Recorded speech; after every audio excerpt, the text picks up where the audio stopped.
الرحمن الرحیم الحمدللہ ہدانا لدین الحق والصلاة والسلام علی سیدنا محمد نبی الحق وعلی آلہ واصحابہ الذین هم اصحاب الحق اما بعد۔ حضرات، انسان کو جن چیزوں کی شدید ترین ضرورت ہے ان میں جیسے کھانا، جیسے پینا، جیسے گھر، ویسے ہی انسان کو اہم ترین جس چیز کی ضرورت ہے وہ لباس بھی ہے۔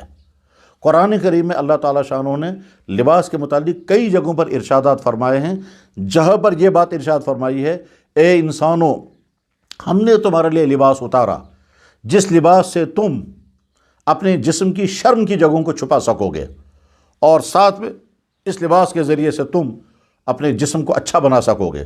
یا بنی آدم قد انزلنا علیکم لباسا یواری سوآتکم وریشا ولباس التقوی خیر۔ اے بنی آدم، ہم نے تمہارے لیے وہ سورسز، وہ اسباب اتارے ہیں جو تمہاری لباس کی ضرورت پوری کریں گے، اور لباس کی ضرورت پوری کریں گے۔ اس لباس سے تم اپنی شرم کے مقامات کو چھپا سکو گے، وریشا، اور اپنے بدن کو تم سجا سکو گے۔ اور اس کے بعد صاحب نے یہ بھی کہا وَلِبَاسُ التَّقْوَى خیر، اور ایسا نہ ہو تم صرف کپڑوں کا لباس تو پہنو مگر تمہارا کردار بہت زیادہ گندا ہو، تقوی والا لباس اس سے زیادہ اہم ہے۔ یہ لباس کا حکم بیان کرنے کے بعد آگے قرآن کریم نے بیان فرمایا، کیا شیطان کوشش کرے گا تم کو ننگا کرنے کی۔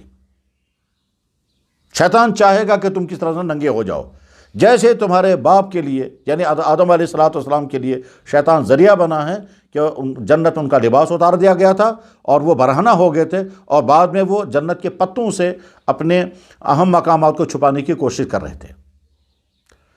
قرآن کریم میں وہاں ارشاد فرمایا گیا کہ شیطان کوشش یہ کرے گا تم کو ننگا کرنے کی، ایسا نہ ہو تم شیطان کے حربوں کا شکار ہو جاؤ۔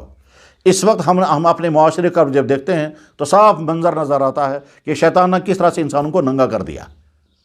چند سال پہلے اگر کسی سے کہا جاتا کہ آپ صرف انڈر شرٹ پہن کر اور نکر پہن کر باہر نکلیں تو ہر آدمی شرما جاتا اور ہر آدمی تعجب کرتا ہے یہ کیسی بات آپ کہہ رہے ہیں۔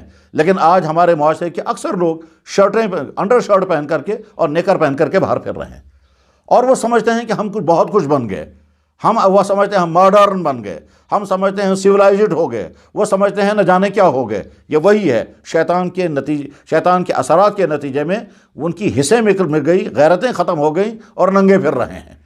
چند سال پہلے نکر پہن کر باہر پھرنے والے کو تمام لوگ تعجب کے ساتھ دیکھتے اس کو کیا ہو گیا۔ چند سال پہلے اگر کوئی انسان انڈر شرٹ پہن کر کے آفس میں آتا تو تمام لوگ تعجب کر جاتے یہ ننگا کیوں آ گیا۔ یعنی جو لباس رہ کر کے ہم اپنے بیڈ روم میں رہا کرتے تھے، اب وہی لباس پہن کر کے ہم اپنے آفسوں میں پہنچ رہے ہیں، وہی لباس پہن کر کے ہم ہسپتالوں اور سکولوں میں پہنچ رہے ہیں۔ یہ وہی شیطان کے اثرات ہیں۔ گویا قرآن کریم نے 1400 سال پہلے کہا تھا شیطان کوشش کرے گا تم کو ننگا کرنے کی۔ اس وقت کی سوسائٹی اس کا منظر پیش کر رہی ہے۔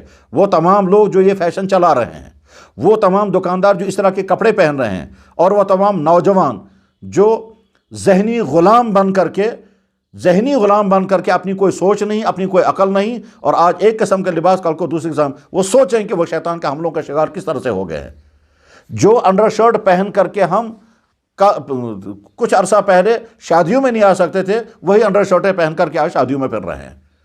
غرض یہ کہ یہ تنگ لباس اسلامی اصولوں کے مطابق حرام، اخلاق کے اعتبار سے بدترین پستی کی علامت ہے، اور یہ جو نکریں پہن کر کے ہمارے نوجوان لڑکے اور ان کے والدینوں کی آنکھوں پر پردے پڑ گئے ہیں اور غفلت کے شکار ہو گئے ہیں، یہ تمام وہی شیطان کے اثرات ہیں۔ قرآن کریم میں اللہ تعالیٰ شاہ نے 8ویں پارے میں لباس کا تذکرہ بیان کرنے کے بعد فرمایا کہ شیطان کوشش یہ کرے گا تم کو ننگا کرنے کی۔ یہ جتنے لوگ اس وقت یہ نکریں پہن کر کے اور انڈر شرٹیں پہن کر کے باہر پھر رہے ہیں، یہ تمام ان شیطان کے حملوں کا شکار ہیں۔ کاش یہ بات قرآن کی زبان میں ان کے لیے میسیج بن جائے اور وہ اپنی اس خرابی کو دور کرنے کی فکر کریں۔ وآخر دعوانا الحمدللہ رب العالمین برحمتک یا ارحم الراحمین۔